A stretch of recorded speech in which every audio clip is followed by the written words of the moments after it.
Hey everyone, a quick note about this week's episodes. Our guest is Ken Kraus, a former U.S. Marine who was kidnapped, tortured, and sentenced to death in Iran in 1979. Now, obviously, he survived or we wouldn't have him as a guest, right? But Ken's going to discuss his ordeal during that time, which includes gun battles, beatings, torture, murder, and the resultant PTSD he experienced.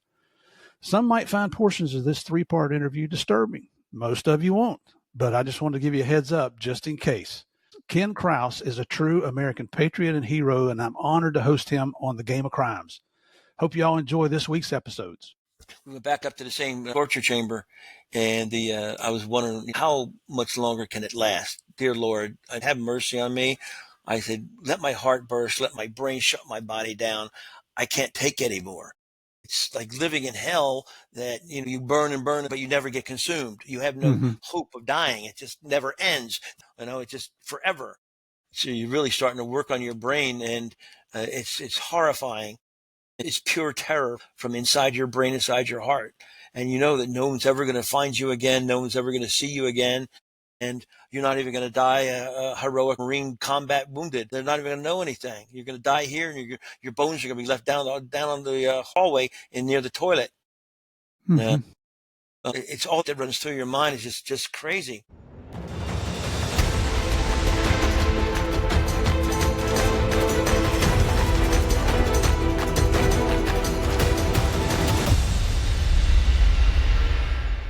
Hey, all you Game of Crimes fans, thank you for coming back for part 2 of this week's episode with Ken Kraus.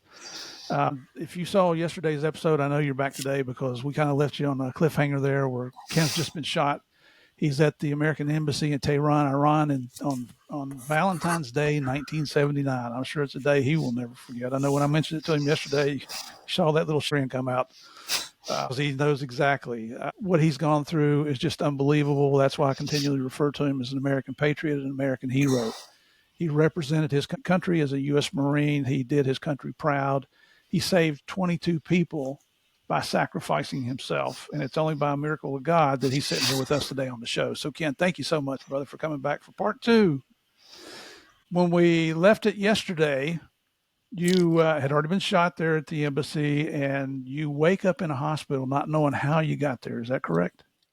Yeah, Steve. Thanks again for having me back again. And I don't want to be left hanging either, because I'll tell you, I'd like to share this story with people. And if it was almost a chance for them to call in at times, but just barring that, it's a privilege and honor to say thank you so much for letting me share this.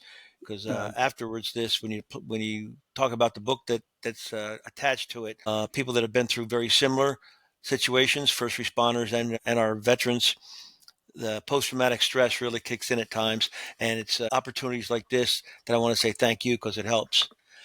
Absolutely. Yeah, basically after the... I apologize for not doing this sooner, but here's the front cover of Ken's book.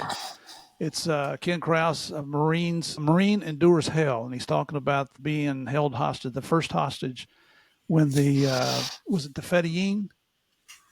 Is that how you say that? Fedayeen cock. Yeah, so they came in and took over the U.S. Embassy in Tehran back in 1979. The book's available on Amazon. I'm going to put some places on there where you can get the links and so forth, and it'll soon be available. There'll be a link on the Game of Crimes podcast website.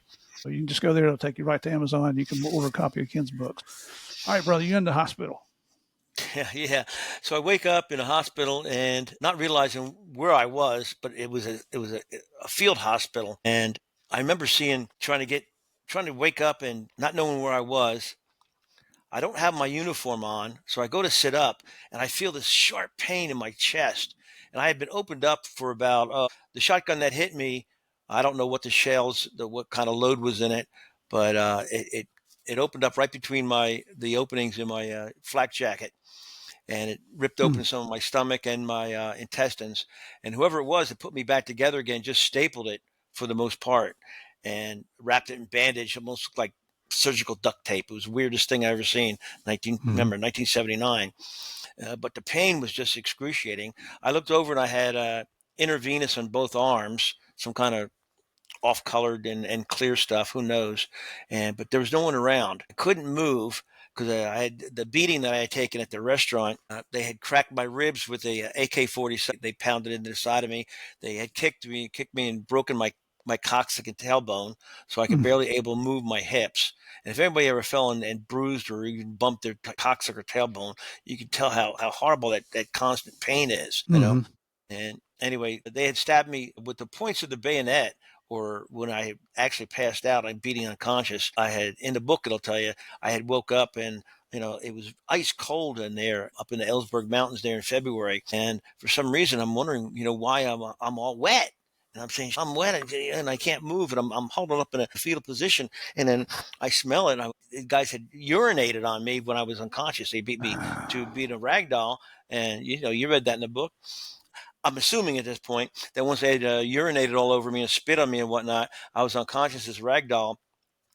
They wanted to poke me to, you know, see if I was, you know, if I was still alive or whatever. So I don't know, because I seen little poke holes in the sides of my shoulders and the side of my neck and face that were bleeding. And I'm saying, just where the hell am I? I'm just laying in the bed there, and I had just one of those gowns on, and it's wide open in the back. My uniform gone, my boots, everything I had, dog tags, ID tags. I said, everything's gone. I'm just a little white boy laying here with my ass hanging out. And this little nurse comes walking by, and I call her over, and she walks over, and I remember her name being Souza. And it was written on her name tag in English and Farsi. And she was saying, no, shh, shh, shh, you don't talk, you don't talk. And I said, what, where am I? Who am I? Shh, shh, don't talk, don't talk. And I tried to ask her a few questions, like, where am I? What happened? Because I've been cleaned up, my hands and Mm-hmm. my face, and you know, there's a little bandage over top of my eye from, I don't know, a kick or a punch or whatever. And I said, obviously I've been cleaned up. I said, whatever. And she says, shh. I said, I'll be back. I'll be back. And she pulled the drape across the bed, and I just laid there wondering what the heck happened. Well, she came back a little while later and opened the drape. And it's just saying, look, you know, talk. People coming to here to see you. I said, what people? I said, I want to know who people. I said, you know, you need to tell me, you know, what's going on. And he goes, no, they say, you see, and her English was good, but she was trying to tell me that they think whoever took me out of the embassy handed me over now to the hospital. People in the hospital don't know who I am. Whoever took all my ID and everything, they just know that I'm an American from the embassy. So he says, these people come to talk to you soon. They think you're CIA. What's CIA? I said, CIA. And I went, I'm out, folks. I'm not CIA. I don't want them to think of anything like that. I said, Mm-hmm. I'm a Marine Guard. I was at the American Embassy.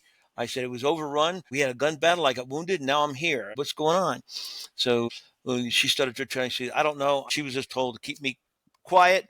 And if I needed anything medicinal wise, I said, no, I'm in a lot of pain. But she says she didn't have anything for pain. I was not allowed to be given anything for pain. And I Mm-hmm. said, well, everything, I mean, the wound itself didn't hurt that much unless I tried to move. But to take this coccyx bone, the broken ribs, I couldn't even take a full breath of air. So you're not really getting all the oxygen that you really should, you know? Right. I talk about that book, and here's miracle number 3. All right. She says she'll be back again, and she left the curtain open. This guy from the British Broadcasting System, I worked for years to try to find out what his name was, because he's a guy that snaps a picture of me in the hospital that's famous in the book right there, that went on the front news, went all around the world. If it wasn't for that photograph, I'd be dead. Mm-hmm. And I'll show you that. I'll show that photograph. Anyway, so he pops his head and he says, "You from the embassy?" And I said, "Yeah." It's obviously you're not Farsi. You're not Iranian. And he says, "No, I work for BBC." And said his name. I don't remember what it was. And he didn't get quite the accolades he needed for that photo. That's why we could never track it down. Back then, remember, there's no .com, no internet. You know, just he's Right. his freelance photographer or whatever. So he takes that picture of me laying there in the bed, and he's just asked a couple questions. And I realized that, well, man, he's probably my best shot at, I'll tell him a little bit. I said, yeah, I'm a Marine. He talked about a haircut. And I said, whatever was happening, and gave him the 411 on, you know, what happened that morning. And he says, well, the embassy's been taken over. The flag's down. It's not flying. There's smoke coming from and flames coming from the Chancery building. And he says, none of them, you can't see none of the Marine Guards. And there's a lot of people that don't belong in the embassy over there, some type of terrorists or whatever, all walking around, parading around as if they owned the place, and when they had weapons and we couldn't see what was going on. It looks like they Mm-hmm. have they've taken complete control of the embassy. We don't know where the people are, the Americans that are inside, if they're alive or whatever. And I'm laying there saying, holy shit. Mm-hmm. Yeah, there was a gun battle going. Actually, several little gun battles going in different areas of the embassy as the Marines were told to surrender or to they ran out of ammo and just couldn't control the fight anymore. I knew that what he was saying could possibly be, most probably, be realistic. And so And he took my picture. He said, I'll get back to you." And I never seen him again. Boom, he's gone. I fast forward to Souza, and she comes back, and it's weird because you want to talk about on the other side of the world here. I said, "Well, where'd you learn your English from? It's good." She goes, "I go to school and nursing school in Bryn Mawr, Pennsylvania." I said, "Bryn Mawr, Pennsylvania?" I said, "That's just outside Philadelphia. I'm from Philadelphia." And we have a short little talk. And I said, "I went to Valley Forge Military Academy. I graduated there." And she goes, "I know that place." When she was a nurse or whatever, and I guess going to nursing school up there, she would go to the military academy for dances or, or things like that, or dates. I said, "What a wow. small world to find." Yeah. So, you get a little bit of humor or something like that. Well, just then these three big goons walk in, and they looked and dressed semi-military, but they're carrying their weapons, and they look just like somebody from the group that attacked the embassy.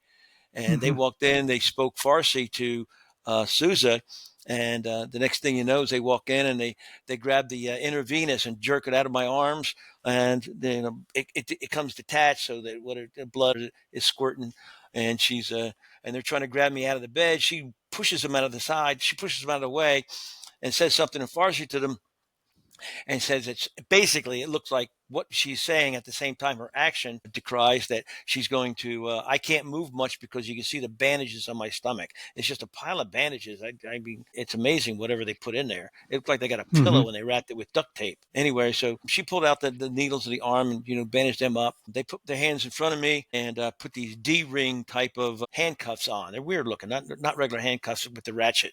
It's like a D-ring one, and it goes in with a special key, Yeah. just as effective. Yeah. But and she moves me around to try to get me out of the bed, and next thing I know is they're putting a blindfold on me. And I said, blindfold's never really good. Um, Usually when they taught you in SEER school, survive, escape, resist, and evade, hostage intervention, when they put blindfolds on you, it's mostly because they don't want you to see where you're going or to see anybody that's involved in where you're going to be. So they're taking that option away from you. But then they put a hood over your head. Now, hoods are really bad news, because when they put a hood over your head, it means they don't want other people to see them taking you out. In other words, they Hmm. put a hood over my head. One, it's so when you're being taken out, if anybody was to come and say, "Hey, did you see this American? Did you see this Marine? Did you see it?" "No, I did not see him." They can literally, technically, pass a polygraph and say they didn't see you because you were hooded. So they couldn't Right. identify you, even in a court of law, if it got there. Second thing is it disorients the hell out of you. You can't see anything. My breathing was already restricted from cracked ribs. And it kind of Hmm. just, if you're claustrophobic, you're going to find out right then and there if you're claustrophobic or not. Thank God I wasn't. But it also affects all your senses and things like this. And it gives you something else, throws your mind off rather than just blindfold and playing blind man's bluff. So they grab hold of me and, out. They had to help me walk because I couldn't even walk with the way my condition of my ribs and my toxic bone was. Yeah. And they're almost dragging me through my arms outside. You can see how cold it was, and get telling. You can feel because the back end of your ass is hanging out of this damn gown, and there's nothing else to do. They throw me in the back of a truck and lay me down and kneel on top of my head and keep my head down. And it was about a 15, maybe 15-minute ride. I just freezing. I can't remember ever being so damn cold in my life. It was so bad. You didn't have much to eat to begin with. You've gone 20 hours now without sleep. You're injured. Hmm. Your body's trying to fight infection and everything else, and no clothes on in the middle of winter over there in the Ellsberg Mountains, and you're shivering so bad that I don't know what's going to happen. Is that I'm going to just freeze to death? Where are they going to take me? You had no clue. So Yeah. it was about 10-15 minute drive, and it's not far from the hospital because the vehicle stops, and I could hear gates opening and closing, the vehicle gates. And I said, I have no idea, but it's not the embassy gates, so I'm not going back to the embassy. The smell that I can smell with diesel fuel, and are we near the airport? Because it smells like diesel fuel or jet fuel. I didn't know. Totally disoriented, like I didn't know. they're trying to get me out of the vehicle. And I just remember, look, I hope that Susan would tell you that I'm injured and I got broken bones and I'm freezing to death. And you guys just want, no shoes or anything. They didn't care. They just kick you out back like a garbage can out of a garbage truck. And you fall down and you don't know where you're going. You can't see anything. You just put your hands up to protect yourself and hope that you don't split your skull. And they help you. You get up, they help you to your feet, they drag you inside. And now you're inside a building. And shortly thereafter, I mean, not to bore you with all the details of the book, but they take you down to a hallway and put you in this little chamber by yourself. Now, I knew I was by myself because I waited and I listened and I couldn't hear anything. So usually if somebody's going to put you in a room with somebody, it's going to be a few minutes before somebody's going to clear their throat or make some movement or noise or something like that. Right. But they shortly came back in after that. Different guys. These guys are just the transporters. I have no idea where I'm at. The next guys that come in, they don't really introduce themselves, but they are different because they take my hood off and my blindfold. They rip that off, and it opens up my eye again and some of the other wounds that I had, and start a little bleeding again. And I tell them, look, here's my injuries, and they slap you silly or kick you and get you to shut up. And basically, so they take my gown off and stand me up and look at all of my wounds and all that, make fun of you and your anatomy and everything else. So it's just dehumanizing and very embarrassing. It's humiliating at the time, and you're freezing. You're so cold that you're literally shaking like you're playing drums. You can't even take a full breath. So they tossed me like a smock shirt, heavy smock shirt, and it was a blue color, kind of like the blue I'm wearing here, and a pair of black pajama bottoms. And the shirt, when they had to help me put it on, I couldn't lift my arms up, and they helped me put it on, and it already had bullet holes in it. It already had, look at it, they said, damn, the last guy that had this on got shot. Holy shit. Oh my And gosh. by the way, he was a lot taller than me, and so that's where, for the most part, I realized, now where the hell am I and who's got me? These guys were dressed totally different. They were more like a jumper outfit. And I could realize this is some kind of jail or prison because these guys are different. They didn't have weapons. They didn't need weapons. We're locked inside. Who knows where we're at? So for me, that starts that trip down memory lane. And when I say I don't know what your medical treatment is, what, a slap or a kick? Yeah. And it's not like they cared, whether they hurt you or not. The common sense thing here is, why are you even trying to keep me alive and take me all through here when you're just not? If you want something from me, you got to try to keep me alive, guys. Do the logical thing. And basically, they didn't care. Their job was to logic prep didn't me come into play on much of that.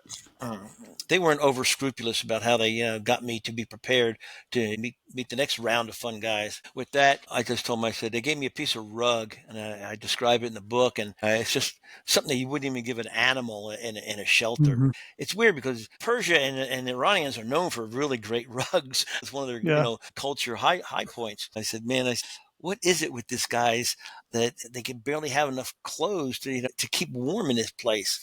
And I could never stop shivering. But then the thing that overtakes that is the smell. And you've read the book, Steve. I've never smelled anything like it in my life. It's worse than death. It's worse than burnt human being flesh. It's a mixture of both. It's a mixture. If you've ever been to a landfill in July, where everything that's ever consumed or disposed of in human nature is out there in one field, and you smell it in July. And if you could take a deep breath, which I probably couldn't at the time, you'd probably gag, because that nasty whatever is in the air gets in your mouth and in your throat and starts to gag you. And I said, where am I? On top of a garbage dump or what? We get it's to a point where you're in so much pain that you actually literally you pass out. You close your eyes and you say, there's so much that hurts me, that you go into a deprivation of consciousness, and you're almost like in a sleep mode, because the pain is working on probably your heart and probably working on a trauma that your body doesn't know what to do. It wants to shut down or just stop functioning. And since I had been shot, which would be 11, 12 o'clock, because it was like a 3-4 hour firefight, I had not seen the light of day. So when you're not seeing the light of day, you don't know how long you've been out. Was I out a Mm-hmm. day, a week, a month? I mean, I was out at least 6, 8 hours from to do a little mini surgery on me. I did not have any light or food prepared for me, and I didn't have any windows or light. So when I came to and I was talking with Sousa, it wasn't on the agenda for what was important at that moment. I had other questions that I had that she couldn't help with. Right. So then you get hooded up and you get blindfolded and you're taken out. Don't know if it's day or night. So I have no idea that I had been shot on Wednesday, February the 14th. No clue what time it is, and it's no idea where I am. No idea that anybody knows where I am or even gives a shit. You're talking about would be between the pain, the depression, the panic. You're trying to keep everything together. You've had adrenaline dumps after being in a gunfight, and you're all 22 years old. I mean, you're a young man, and you're going through this. There's nobody can train you to be prepared totally for this, emotionally, spiritually, and physically even. I'm looking down and I'm trying to peel back the bandages in my stomach to see just how bad it was. That the tape is just like glue almost. So I don't know what to put. It's amazing, but man, I'll tell you what. It also means that it's going to be a hard thing that somebody's going to have to take that off to clean that Right. wound, which never happens. They did me a favor in one shake of the hand, but on the other, they made it more difficult. It's probably just the cheapest way they're going to bandage me Right. one time and move me on. I guess that's Yeah. their version of triage. You weren't a priority to them. No. Not to save Yeah. him anyway. Somebody just told him, keep the son of a bitch alive till we can figure out who he was.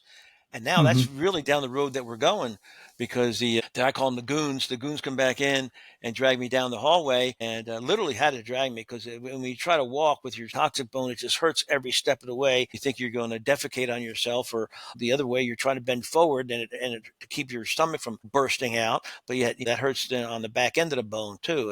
And then your Mm-hmm. ribs just goes on and on. I don't want to bore your people with it. But my God, man, it's if I say it once, it's happening every hour on the hour. So as I talk to you, everything that I do continues to have that pain and that agony, and it just Mm-hmm. works on your mind that you got to focus so hard to even stay conscious with fighting all that pain and whatnot, and then ask yourself the logical: what am I doing? Where am I going? And how am I going to get there? It seems like secondary or tertiary to the whole 9 yards. And so the first intersection was that I get in front of these mullahs, these religious weird beard turban wearers, and they wanted to know.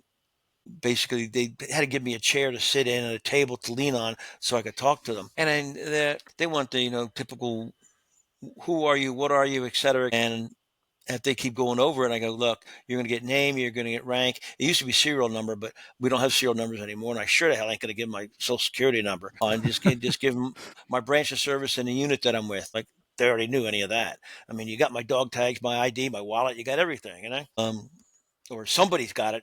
And I just realized that the more back then, it got to a point where these guys really don't know who they got here. They don't know me. They don't know who Mm-hmm. I am. So they're not the same ones, or they are not acting or talking like the same ones that shot me at the embassy. They're not the same ones that are the same group that transported me over. They weren't the same ones that were here in the jail. They're not all talking to each other in the same sheet of music. So basically, anything I tell them, they don't have paper and pencil in front of me. I don't see any videos. So why are they asking me questions and they're not recording it? And well, it's maybe because when they start beating you, maybe they don't want it to be on record. I said, no, that's not it because they've already Mm-hmm. done past that goalpost already. That milepost is in the rearview Yeah. mirror. And so trying to convince them, here's where you're at with the sanity and the logic of it is that I got to give them a story that's believable, that I'm not totally worthless, because then they'll just let my wound suffer or kill me, straight out. Then again, I don't want them thinking, I'm the CIA crypto guy or anything that's, the prize of the year. Yeah. They'll probably start cutting pieces of Right. my body off so I can tell them what they wanted to. You got to, weigh and measure stuff. Plus, if these guys are affiliated because I came from the embassy, they have access now, if they take it over the embassy, to all the records and things. Who knows? Eventually, even if they locked it up in the vault room, that they're going to, they can get through the wall, they'll get through it sooner or later. So, you tell them things like, look, I'm here from Nicosia, Cyprus. I mean, I just got here. And that's true, right? I mean, you give them partial truth, and then you give them complete false truth. Then you mix it up and you just keep them wondering. Yeah, you can see my passport or whatever at the embassy. It'll all be verified for the most part. He said, I worked in the mailroom. Well, how did you get shot? I said, we work in the mailroom, which at one time we have shifts that we do. We search the mail, the boxes, we x-ray things, wand them, and we check. Now, that's important because to them, I would have access to people whose identification, for the most part, was able to receive mail and who receives mail and who doesn't. Right. Now, there's people that have dual, at least dual, or sometimes more than that, identifications and IDs that they work out of. We talked about intelligence, counterintelligence, who they are. Do Mm-hmm. we know who they are? Yeah. Do we know how to separate their mail to who they were at the embassy and who they really actually are? Yes. Well, so these guys are like, that could be interesting. That could be helpful. But I don't want them to think that there's anything that they need to be beating the hell out of anything else. And I don't have that information. I said, I just got there and they asked me how I got shot. And I told them they assaulted the embassy. I was running down the hallway. I gave them a bunch where they would feel, if they had the ability or desire to, feel sorry for me, that I was not anything but a combatant outside, because they weren't there. They don't know who shot who and how many of them we killed or wounded, and they don't know how I got wounded. So it's obvious we're playing a cat and mouse here. But now when they realize, well, back to my, they say they take me downstairs through horrible. I mean, I describe it in the book, and it's just horrible, disgusting. It's a dungeon, and I Mm-hmm. realize that I am now in a prison. Okay, because of the doors and the gates and the bars, and the smell is getting worse and it's getting nastier. We're going down the steps. If I was already at ground level, because I hadn't gone up anywhere, we're at least 2 levels down below. This is a dungeon. You're Mm-hmm. looking at the walls and you're looking at the dirt and the little bit of light that was there, and it was the smell is just so horrifying. Death is what I'm smelling. If hell had an odor, this is what it would probably be like.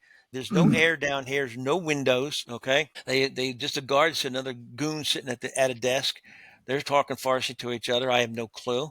They open the gate and they push me in, and the hallway is a bunch of other cells, but the cells, the doors are open and people just meandering around. And they help me. I fall down. I have to crawl, and I'm crawling down the hallway. And it's filthy. There's feces. There's bones, and I don't even know if they're human bones or what kind of bones they are, but they're bones. I said, "Man, what do you want?" Nobody gave me any directions. They didn't tell me what to do. So I found I just found a room. One of the cells that I recognized. It looks like the number 7, but it's the number 5, Panj in Farsi. I learned to speak a little bit of Farsi that was there when I recognized, Yek, Du, Ser, Char, Pan, Shish, Al, Fak, Noda. You count in the basics, and then you learn how to add 10 or 20 if you got a number, especially if you're looking at passports, identification numbers, or telephone numbers written in both, license plate numbers. So it's very useful when you're there. It's just something you taught yourself to do. So become the American is cell number 5.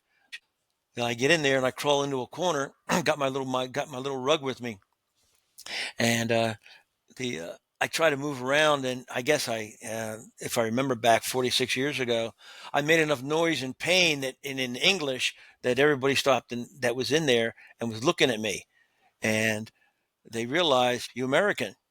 And I said, what was the first giveaway, right? So take a look at me. I don't have the beard, I say, yeah, right. And so they're looking at me and they're saying, American, Sefarat, the embassy. And I recognized, that word. And then a guy, I didn't know who they were. I didn't want to, give Right. myself away. Right. The guy walks up and he introduces himself and he says, my name's Abdal. And I said, well, okay, I'm so-and-so. And he said, you're from the embassy? And I said, yeah, jig is up. You can't give it away no more. And he said, yeah, you Marine? I said, yeah. And he said, what are you doing here? I said, well, where's here? And he says, you don't know where you are? I have no clue. And I told him what I went through, and I'm lost. I have no clue. I'm hurt. I'm damaged. I'm broken up. And he says, you are in a place, and I remember this so distinctly, Steve. He says, you are in a place that Allah has forgotten. And I understand his religion, and Mm-hmm. I said, okay, give me the name. And he says, you're in Evin Prison, and Evin, Evin Prison. I said, okay, it's obvious it's a prison, but what's so big about Evin is that it's one of the Shah's Savak secret police's prisons that were built, years and years ago. Mm-hmm. It's built on the ruins of an old castle. You're in the look at the walls, and I can look at the walls now because my eyeballs have adjusted to the darkness, and I can say, I'm in a freaking dungeon. This is bizarre. I said, what is that smell? And he says, we don't smell it anymore because we're down here for so long. And he says, but there's no wind, no air. He said, people just piss and shit everywhere. And speaking of that, he said, where do I go to the toilet at? He says, you walk all the way down the end of the hallway.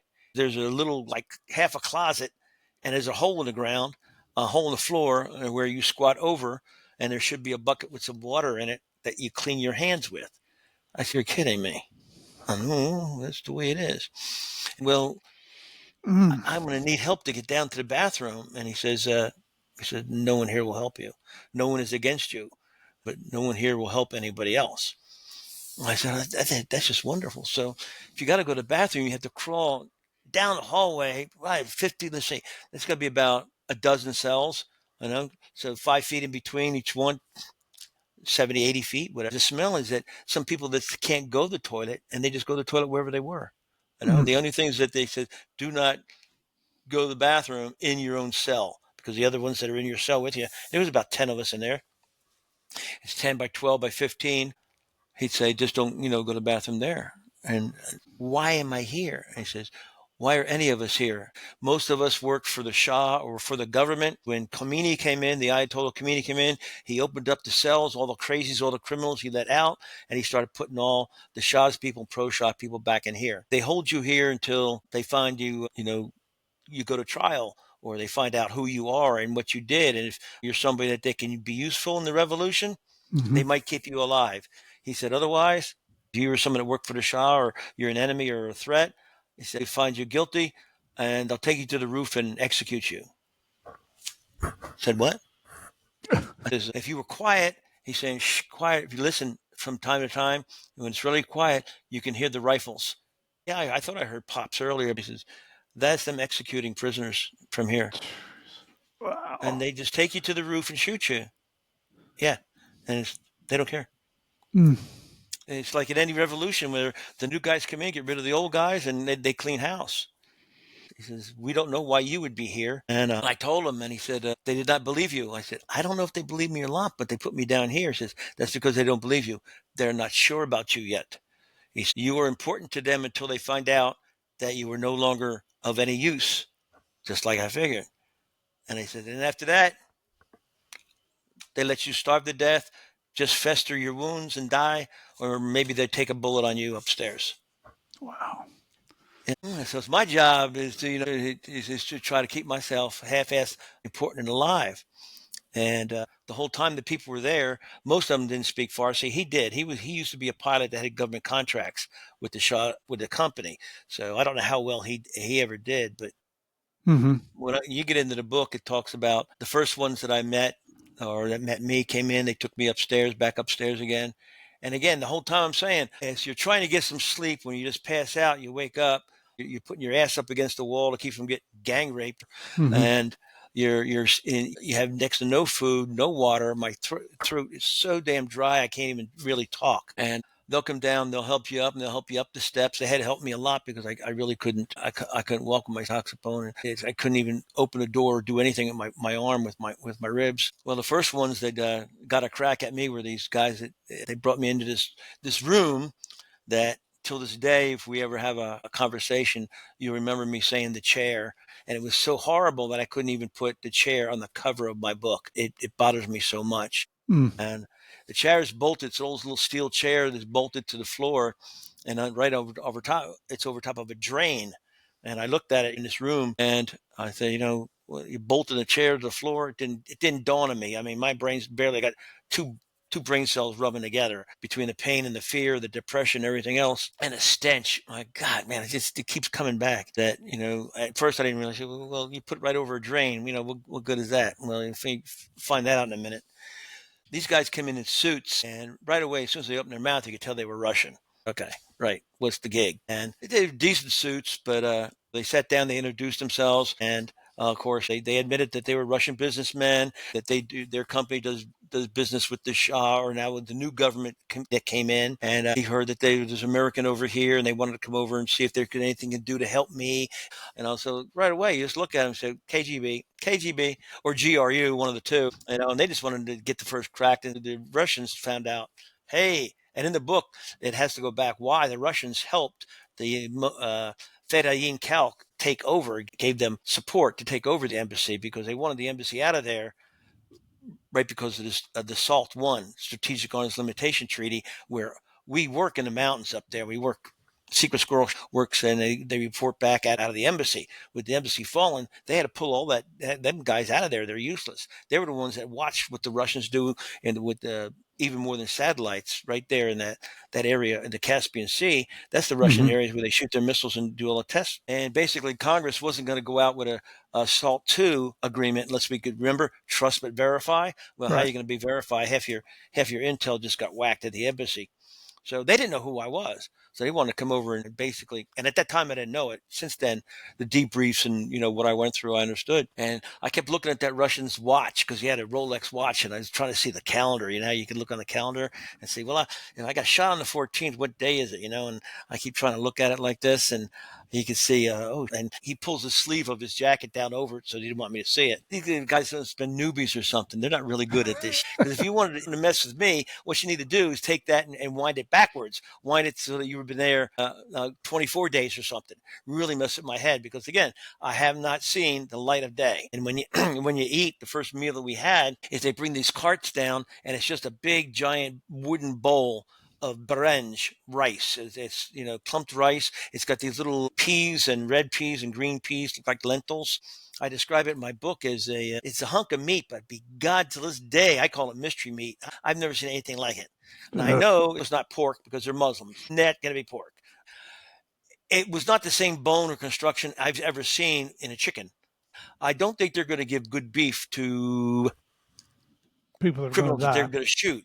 Yeah. Yeah. So I think it's boiled camel meat is about as close as I get, or horse meat or something. But it was just so nasty. Just terrible. And you didn't get 3 meals a day. If you got 3 meals a day, you can probably figure out logically how long you've been there. No, they bring it in, and if you're there, you get in, you grab what you can with your hands, and they have a pitcher of water, and everybody shares the water, and you just get with it and get as much rice and stuff as you can, and get back to your little bungalow in the corner. Yeah. Well, they asked the questions, and I'm telling them, I said, look guys, I don't mean to be rude with you guys because I'm not trying to put on my Joe Pesci Jersey accent because there's just not the time for that right now. They're not showing a sense of humor. And although I'm getting delirious now because I haven't eaten much, dehydrated, your brain is fried, you're in all kinds of pain. I just keep going over this in a book, and it just keeps reminding you just what kind of shape you're in. With 3 or 4 more, questions, and pretty much they talked about weapons and things like that, and basically I think I convinced them that I was a Marine and that I just got caught up in a gunfight, and that I'm really of no use to them. I'm of no intelligence concept that they could use anywhere. Mm-hmm. They leave, and then these guys come in, and this is where it gets rough. Is that the other goons? These guys speak pretty good English. They come in and take me out of the chair, and they put me on a bench in the same room, and they bring one of their own Iranian guys in and put him in the chair, and they start to go to work on him. They strap him in, and they're screaming at him in Farsi. I have no idea what they're saying. I'm just there to watch it. This guy goes over to a box and grabs it looked like a pair of pliers at first. I thought it was scissors. I said, no, he's going to cut this guy. And the goon grabs hold of it. It actually looks more like a pair of pliers or tile chippers. And he tries to get into the guy's mouth, and the guy's, moving back and forth. And another guy came over with a bar, and it just looked like a screwdriver without a handle on it. It just puts it right up against the mouth and pushes in on it, and it forces the guy's mouth open. The guy with the pliers reaches in and grabs hold of this guy's front tooth that you can see just like mine here. Grabs the front tooth, and he's screaming at him in Farsi, and he's pulling back and forth, and you just see this guy writhing around all over, and he's urinating and defecating on himself. And I can think that I said, I understand why the drain is underneath the chair now. Yeah. And I'm looking at it, you hear the guy screaming, and just saying, I said, oh, God, have mercy. And when he couldn't get the tooth out, he snapped it off on a gum line, and you just see the guy just screaming, and like it looked like he had an electrical cattle prod up his butt. They open the mouth, they try to go back in and get a molar, go and get another one. This guy just passes out down, and he's limp, and they drag him out. and you can just see the urine and the feces trail going with them. Just adds more to that stench that there's Mm-hmm. no air flowing in that place. I said, my God. So they took me back to my cell, and I got reunited with my cellmates. And Abdal says, "What are you doing back?" And I said, "I don't know. These Russian guys were talking to me, and I don't know what's going to happen next." And I said, "Why do you ask?" And he says, "Well, usually when people are taken here out, they don't come back in. They either get to go free, or they take you upstairs and execute you." I said, "Oh shit, it ain't my lucky day, you know." And so it's just, hours go by, and you fall asleep, you pass out, you don't know how long you've been out. Abdul's the only one that really wants to talk to you. You've read the part in the book that I usually don't put on video, that you understand that Fine. you got to get the book to read it. It's something I got to live with. And then Yep. another time is that they come to get the American in cell number 5, and I don't realize is, why did they do this? The whole thing's in my mind. Why are they doing this to their own people? But they could easily do, if they want some information from me, they could have done it. But I guess I was still under the purview of what the Russians were asking or wanted to know about me.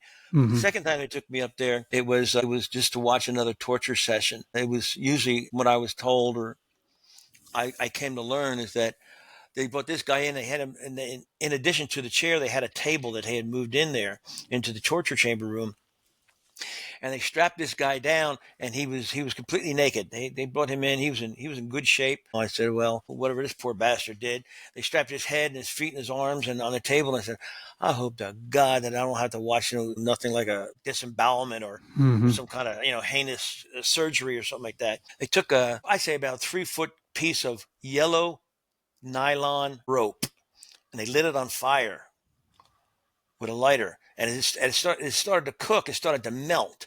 As it melted, it dripped almost like candle wax. Mm. And if anybody's ever been burnt with stuff like that, it's excruciatingly hot. And when it hits, it instantly burns a hole, and it cauterizes the wound. So it looks like a crater of the moon or something. And it Mm-hmm. was just hideous. And the agony this guy was in, again, he was defecating and urinating on himself. I thought any second he was going to pop those leather straps that was holding him on the table. But this guy went up and down and painted his body until the rope got to a point where he couldn't hold it anymore. This poor guy passed out sometime. I don't know if he died or not. I think he could possibly have his heart probably freaking burst. Yeah. But when they took him off that table, he looked like he had been opened up with a blowtorch. He looked like the crater of the moon. It was unbelievable. And the smell is just incredible. And I get to watch all this, and I'm waiting for them, and Mm. I'm sitting there, I'm holding my guts together. My wound's festering. I can feel myself getting septic, and being nauseated and can't control myself.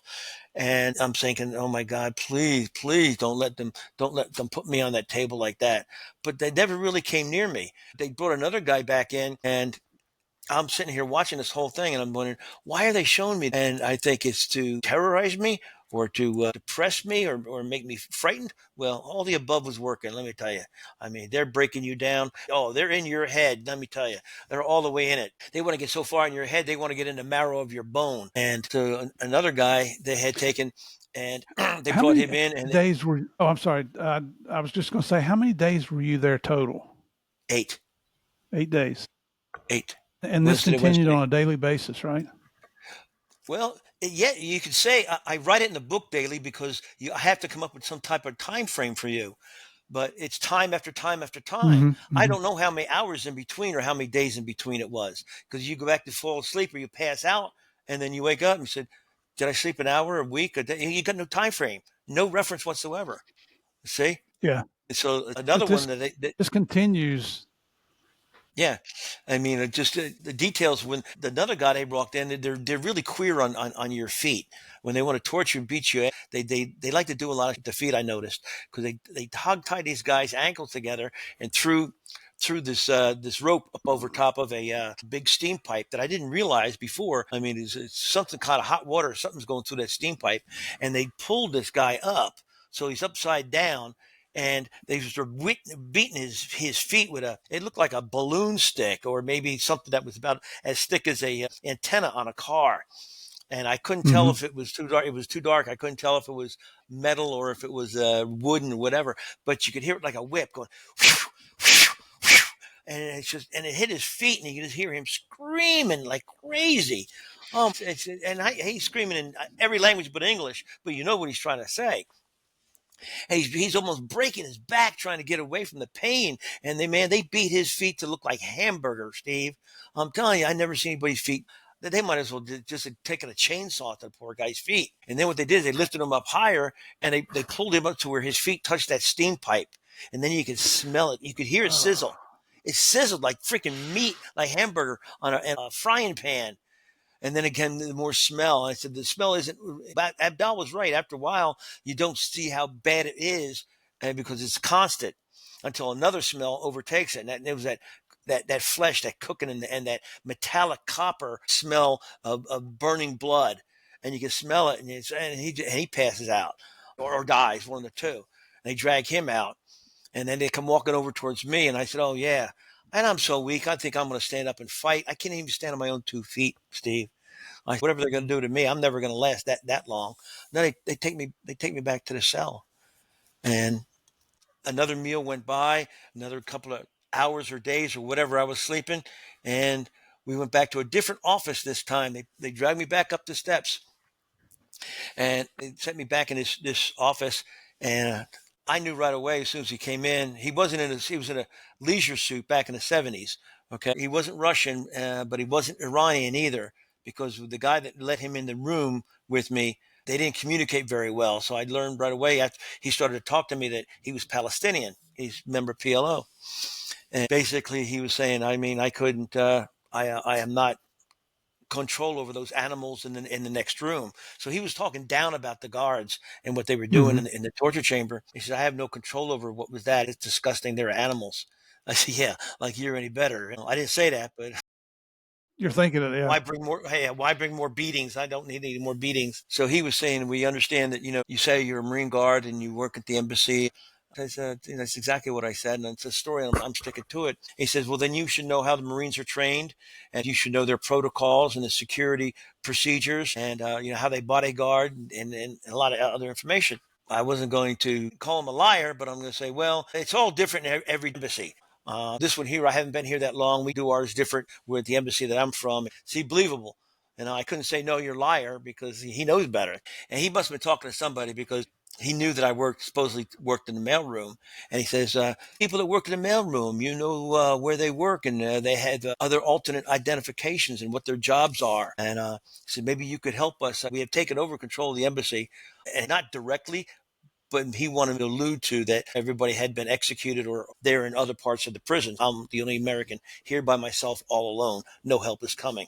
Just to dash your hopes. And I expected that. Right. Right. Basically, he was saying that all this torture and pain will go away. We can help you with your wounds. We can fix you. No one will ever bother you again. And you can go free. I said, for what? I can't give you any information. I can't tell you security classified information or anything that is going to give you an opportunity, to kill Marines, to attack other Americans. Basically, you're asking me to turn myself over, be a traitor to my country. And he says, well, you don't need to look at it like that. We'll look at it like this, and we can take you out of your pain. And I said, forget it, buddy. It ain't going to happen. Nobody knows I'm here. I'll give you that much. My wounds are festering. I have nowhere to go. I'm going to be dead here in a matter of days, weeks. Who knows? I can't try to save my life by becoming a traitor or a turncoat. I can't give you Right. anything that you need. I'm sorry. You can put me through all the torture like that over here. I won't last as long as any of those guys did. But there's nothing that I can give you. You picked the wrong Marine to pick with. You can consider me either too stubborn or just too stupid, because I don't have what you need. I wasn't stationed at that embassy. Thank God. If I had been one of the regular Marines at on that embassy, I had been there for a year or so, I wouldn't have been able to use that ruse. It would have Right. backfired on me. So he was just saying, well, basically he just said, shook his shoulders, and he says, I can make all that go away. I tried. And basically left me with the idea is that, look, if you can't help the Russians, if you can't help the Palestinians here, what else are they going to want to do for you? They don't need you anymore. Huh? You just become Mm-hmm. totally expendable. So they brought me back into the chair room, and that's where in the book it shows where they went to work on me a little bit. They strapped me in the chair, and I mean, I wanted to fight them so bad, but there's just I couldn't even barely stand up, Steve. I couldn't punch my way out of a paper bag. I Hmm. couldn't even take a full breath, and I'm totally defenseless. They jerked me in the chair, strapped me down, and I said, "Okay, now what body parts am I going to lose?" Uh, it's for the first time. This one guy I nicknamed him the Q. Quasimodo is the Grand Inquisitor in the Spanish Inquisition. I Hmm. looked at him because he's the one that's Right. been dishing out most of the torture. And for the first time, he's wearing a gun. And I just realized, oh, he's got a gun on. Nobody else have a gun here. I mean, that's weird. What's he doing with a gun? Maybe he just came out of somewhere. I don't know. It blew it off. But I did notice it. And there was these three mullahs back in that were not there before. Two with white turbans and one with a black one in the middle. And I just noticed them there. Well, I wonder what they were doing in that place. And you could see they were uneasy about the place. They were looking at each other because they're new to the smell. So they're not there all the time. Yeah, welcome to hell.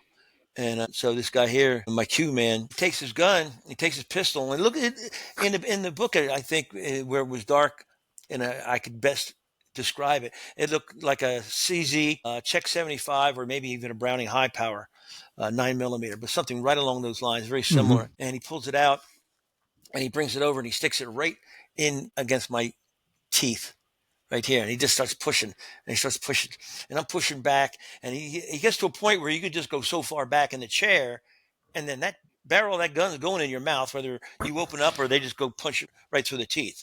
And it's going to happen.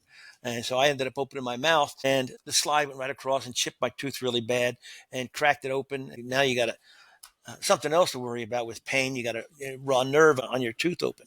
And he was saying, he was screaming at me and about Marine Corps, Vietnam, and everything else. And the guy behind me was pulling on the back of my shirt.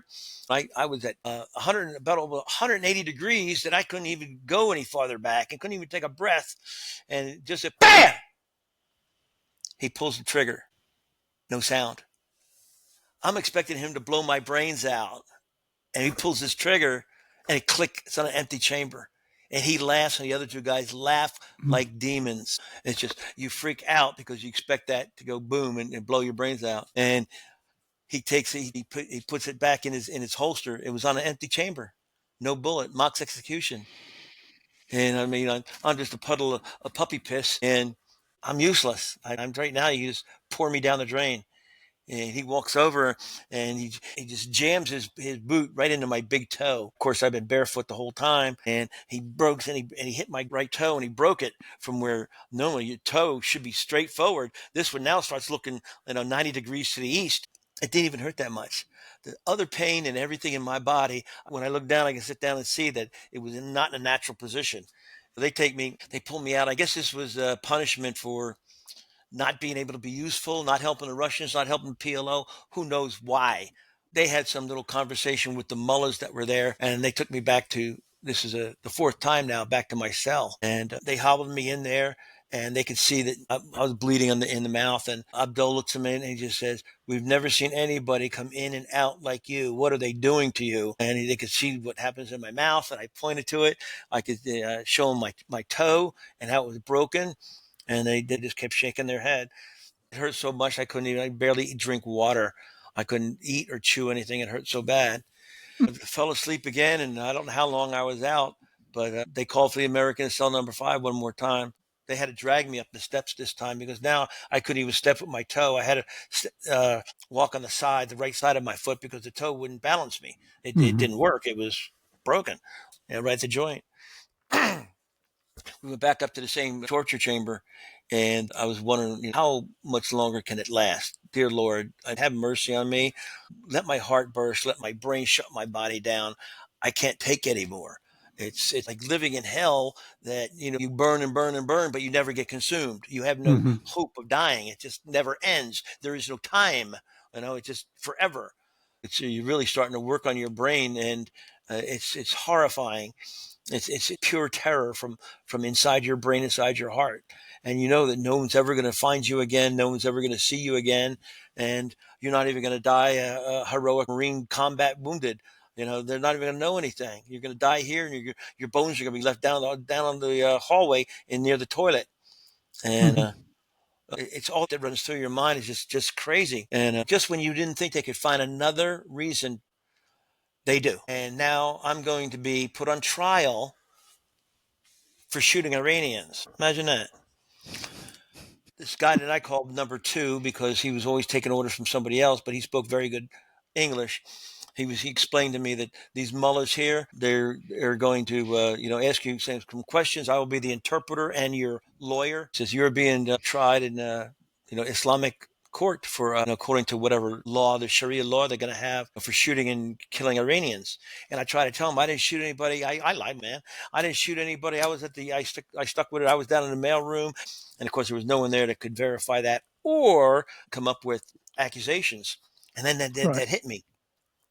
I said, look, guys, I stood up, man, and I held onto the table and I said, look, you say you're a holy man. I defended myself as best I could in that courtroom. And I had to use the logic that these guys are religious mullahs. I said, you plan on running your country in a theology way, according to your religious laws. There must be justice. Maybe not a constitution, but you're going to have the Holy Quran. You're going to have to give me the benefit of the doubt. You have no video. You have no bodies. You have no witnesses. You have nothing, no evidence. It's just like walking down the street and accusing somebody, and then you taking them out and finding them guilty. That's the best way that you're going to be able to set up a justice system in your country. And if you do that way and you teach your people like that, then guess what's going to happen? You're going to have another revolution on your hands. So I don't recognize this court or any of you to try me for any reason. And if you do, I want to see every piece of evidence against me. Mm-hmm.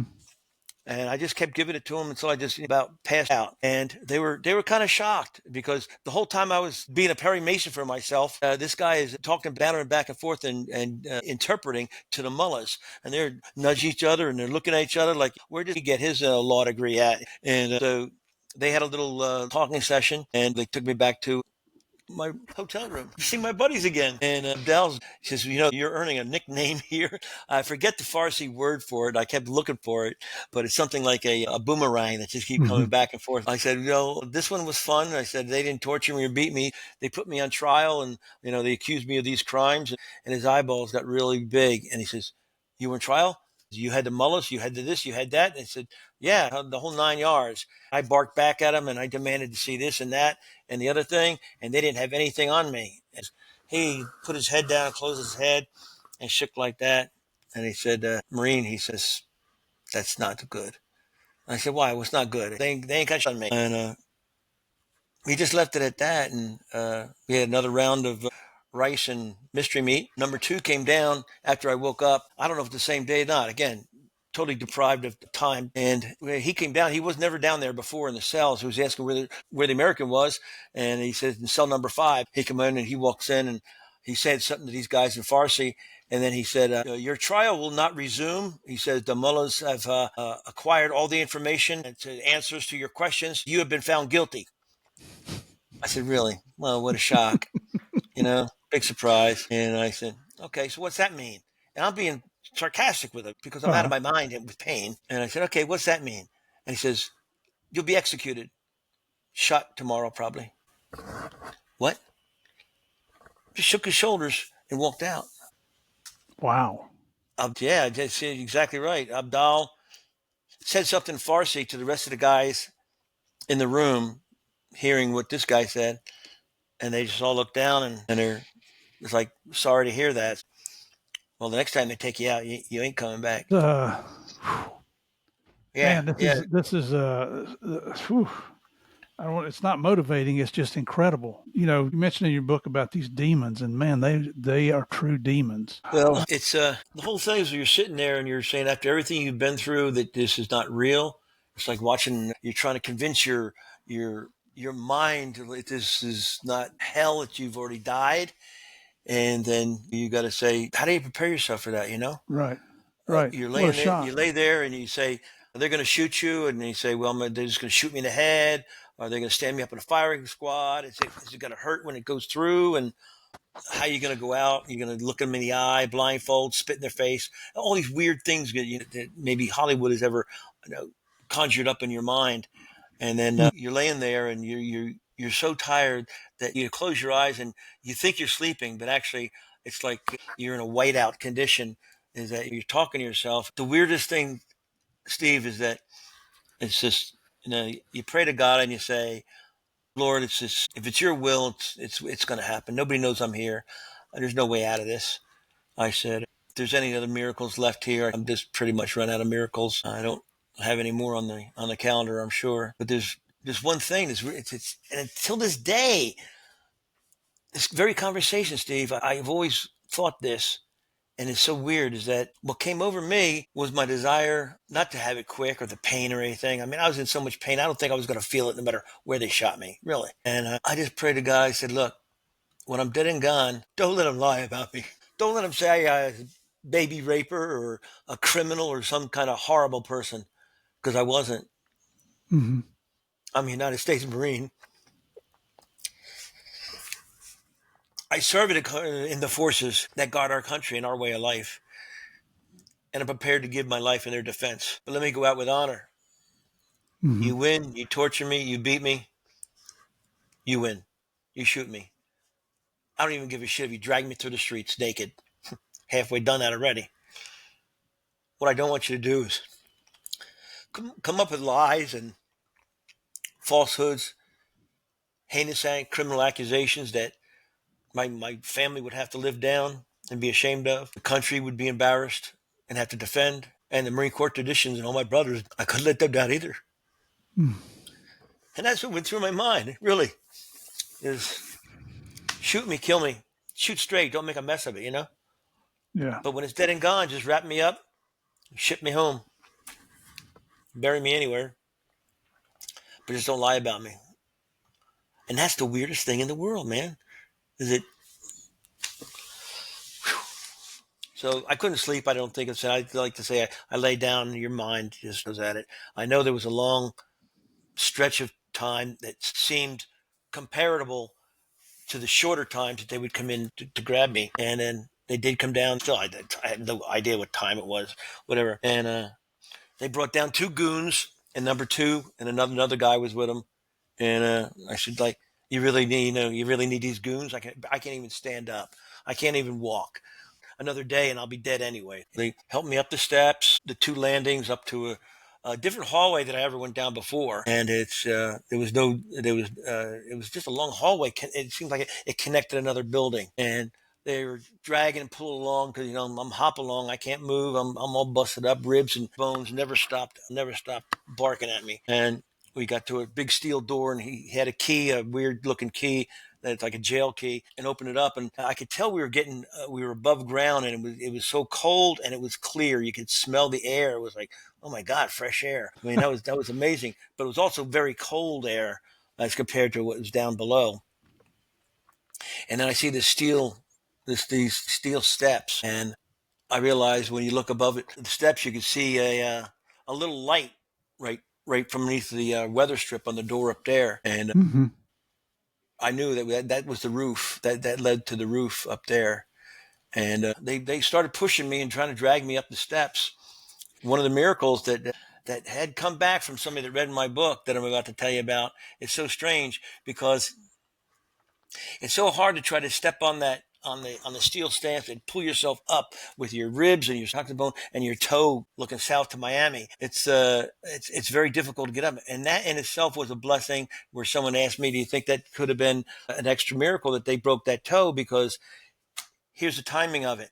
Just as we were climbing, they were trying to get me up these steps to go to the roof for the firing squad. Number two comes running down the hallway screaming in Farsi and yelling and waving all that. And they get hold of me, and he pushes the other guy out of the way, and they start barking back and forth, bantering back and forth, and have a real go at it. And the next thing you know is that they're walking me back down the same hallway where I just was.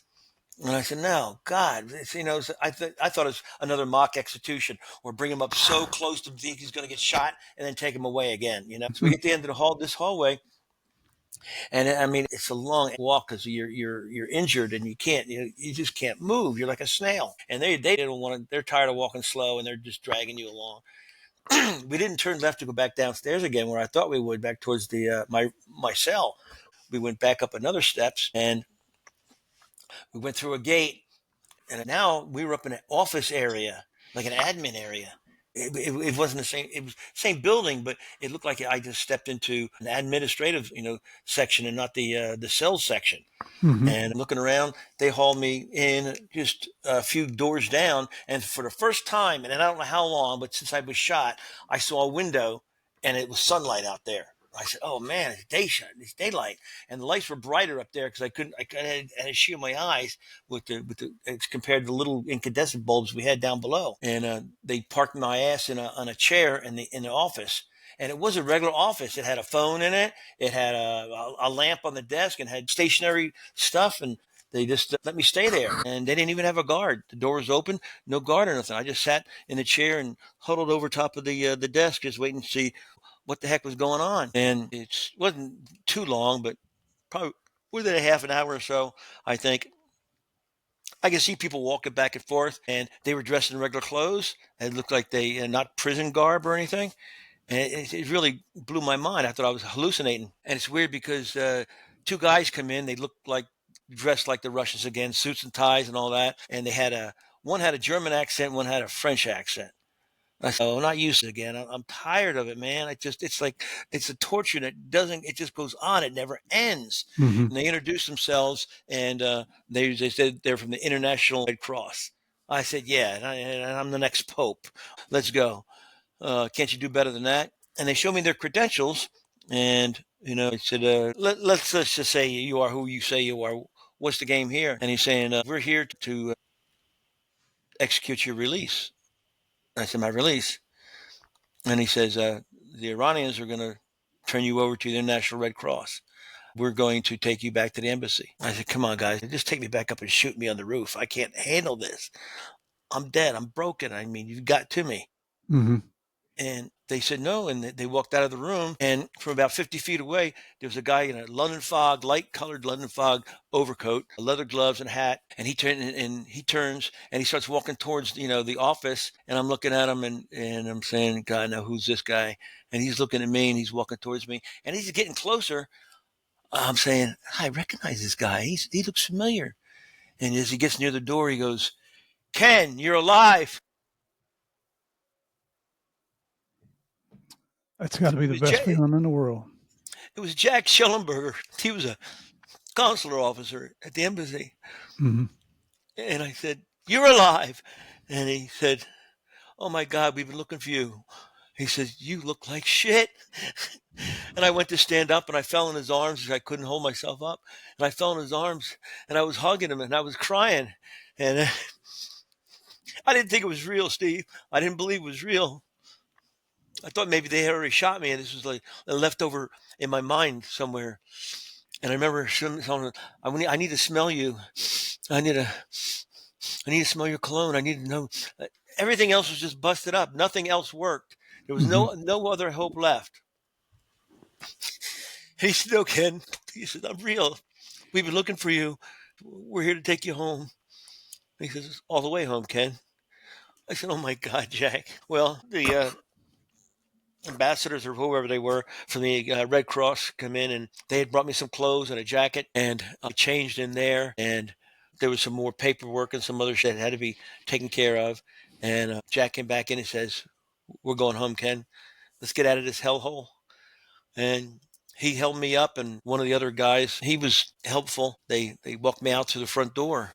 Mm-hmm. And there's a double sets of doors. And I looked back in and saying, "How long was I here?" He says, "You've been missing for a week." I said, "A week? Jesus Christ, Jack, I thought it was a year." Mm-hmm. That's how bad it felt. And he said, "No, Ken." He says, "You were taken out of the hospital, and when communities people came back and we got the embassy taken back over, you were missing and we didn't know where you were." He says, "The government is in such turmoil. Bazagar government doesn't know what's going on. Shapur Bakhtiar doesn't know what's going on. The prime minister doesn't know, but nobody knows what's going on. You can't even talk to anybody. Nobody's in charge. Everybody thinks there's in charge, but nobody wants responsibility. There's no authority." I can vouch for that. And he said, he had a picture of you on the Cayenne and the Tehran Journal. And he showed me the picture, and it's got that same picture that the BBC reporter had taken a picture out, and it says, "Marine guard taken hostage, kidnapped." And when they went looking for me at the hospital from where they knew that I should have been, everybody at the hospital lied. They denied having me there. Nobody was there. Nobody saw me. Mm-hmm. And they said, well, how do you explain this picture here? That's what I said earlier. If it was for that picture in me of there in that bed, they could have denied it, and they would have never known. Eventually, somebody at the hospital would have told them that these goons took me over to Evin Prison. I'm speculating at that point, but that's how they found out where I was. That picture saved your life. That's one of them, but it wouldn't. It did save my life, but it wasn't the only thing. But without Mm-hmm. that, it would have been nothing. I'd have been gone. Right. I'd Right. have been dead. So So, I went back to the embassy, and they drove me through the gate, and I remember the Ambassador William Sullivan there. We went to his residence, and there was a Marine guard there, MSG, and he said he didn't have a weapon. I looked at him. The guards now that were guarding the guards had the weapons, and the Marines weren't allowed to have weapons. And I said, what was that? So anyway, they helped me out, and they got me to the ambassadors, and there was a medic there or a doctor, and he looked over my wounds and said, Jesus Christ, man, what happened to you? And I tried to tell him, and he just said, okay. They fixed me up, cleaned me up. I took a sponge bath, and then came back down and had it's late at night. I forget what time it was, but we had tried to get a little something to eat, and my stomach couldn't take whatever they were. It's like Salisbury steak and mashed potatoes or whatever, and I just needed something to drink. I just couldn't hydrate myself enough. And the ambassador and Bruce Langan, the Charge d'Affaires, a couple of secret squirrels, and some American military officers that were funny because they were in civilian clothes, not uniform, but you could tell by their hair, their mm-hmm. mannerisms, and it wasn't really a debrief. It was just the opposite. They were telling me what happened and everything that explained through the week and why they were looking for me and what happened and all that. And nobody ever answered my questions about what happened and why and who and where. And he said, "Don't worry about it." He says, "You're gonna be out of here in a few hours." And I said, "Where am I going?" He says, "You're going home." He says, you were under a fatwa, which is a religious law. You've been condemned to death by the Islamic court. They can kill you anytime they want for any reason, anytime. And we've been told if you were allowed to go back to the embassy, that the Iranian government had turned you over mercifully so they look good to the International Red Cross.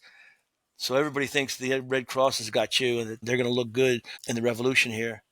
And he said, Mm-hmm. in reality, so we got to get you to the airport by the crack of dawn. And that's another picture. It's got the picture of me with the clothes on that they gave me the embassy, and they got a goon on either side of me, and you can see that. I'll show you that picture. It's in there. It's in the special edition. One's carrying an Uzi, one's carrying a J3 weapon rifle, and they are saying they're escorting me to the Merabat airport when actually I was being deported. Because with the last thing, one of these mullah guys it says that you have been found guilty, except and if you ever come back to Iran, you'll be executed on the spot. And I told him, mother. I ever come back, it's going to be in a B-52. Bet your ass on that one. And he didn't speak real good English, but I know he understood. He got the gist of what I was saying. He got the point. Yeah, he got the point. Anyway, so I had to get helped up the stairs and onto the. I think it was a DC-9. And I was just in really bad shape. They did the best they could, put everything back together and clean my wounds and my tooth, but the ribs and the bones are still. I mean, and the butt bones, man, they hurt. And there was only about that plane could probably fit about 200 people. I don't bet you there was like 30 people on it. It was all different Americans of different types, and it had a lot of French writing in it. So I think it was either Swiss or Air France. I'm not sure. Mm-hmm. And we had a female stewardess, and as we backed out away from the gate, here's the shit that goes through your mind is that we're back out the window of the gate. I'm sitting there giving them one finger salute in the window. Saying the last thing, if I could have got my pants down, I would have pressed ham on against the glass. You know what I mean? I said, kiss this one. I'm gone. But I couldn't move. I was just laying on the chairs there. And then all of a sudden the plane stops and it starts taxiing back towards the terminal. And I was going to say that I just returned and use that as an excuse to kill me. These are some of the weird things that after being so broke down that it's still in your mind going crazy. And they went back to turn on a different taxiway. Thank God. And just as we started to roll, man, he started going. I looked out that window and I said, "The sun. Oh my God, look at this sun. I haven't seen the sun in so long." Because when they took me out of the embassy, it was already dark. So I hadn't even got a barely light of sunlight. I remember as that bird started rolling faster, as the wheels went up, Everybody on the plane cheered. I said, "Oh my God, that's amazing!" And wheels in the well. And I said, maybe I can get some sleep now. And I'm trying to find a position to get comfortable. I know we're about half an hour into the flight or so, not too far, and somebody says, "Oh my God, there's fighter jets on the on either wing of the plane." I said, "What?" And I hear this commotion, so I try to get up, and the stewardess, she helps me, and I wanted to go forward to where I could see out the window, and sure as shit, I look out the side, and here's an F4 Phantom and an F4 Phantom on each wing, and they got ordnance underneath, they got missiles. And again, I'm saying, are they really going to shoot me down? Are they going to shoot this plane down and say something happened? It was an accident. That's how messed up your mind was. That's how much they have gotten inside the DNA of your brain. Mm-hmm. And I'm saying, oh my God, they're going to, say it was an accident. He got shot down by accident. And they finally found something to kill me for and then get away with it. But just moments later, all of a sudden they peel off. The two F4 peels off. We don't see them anymore. And again, I'm thinking, being an air traffic controller and being a combat air traffic controller, I said, no, they're coming around to get a missile shot on the rear. Mm-hmm. Here I am trying to tell the pilot, hey, they're going to shoot us down from big. And they're going in. And he said, ladies and gentlemen, he had an accent. He's saying, oh, this was great. He said, we just left Iranian airspace and entered the sovereign air power of Turkey. We are now Turkish territory. Oh, and he dipped the wings. He dipped the wings this way, and everybody went bug shit on there. And the stewards went and got all the little bottles of the booze and opened them up. I don't even remember what I drank, but I guzzled 3 or 4 of those as I could. I said, we're in Turkish airspace. We're in NATO. Yeah, baby, we're going home. That had to be.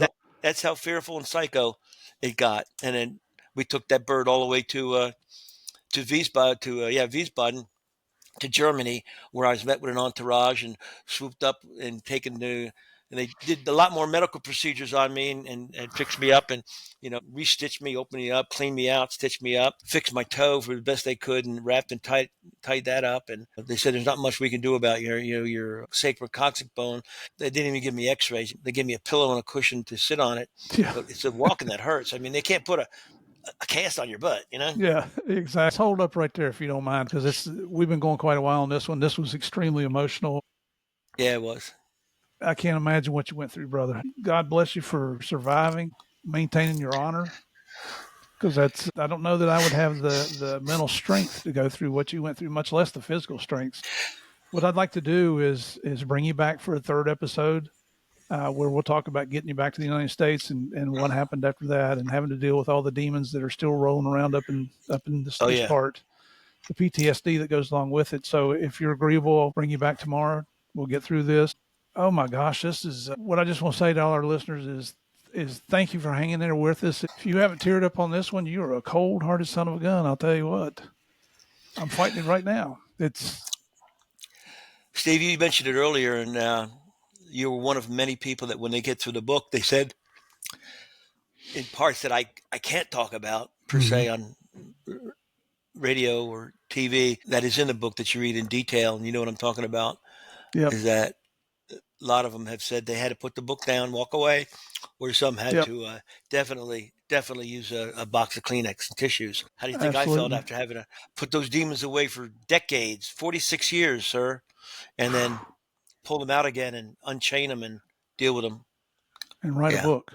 Ladies and gentlemen, you got to come back for the third episode. This is one of a kind. So Ken, just thank you so much for your transparency, for your openness, for being willing to go through all these horrific events again in your life, not to entertain us, but to tell us about the demons that are out there. Because man, we go through hell and back in our country, and within a couple of years we forget. This is all about not forgetting. Again, thank y'all for coming back. We look forward to seeing you tomorrow. Ken, please come back. Everybody, God bless. I'll be here, sir. Tomorrow. Thank you, brother. God bless. Thank you, sir.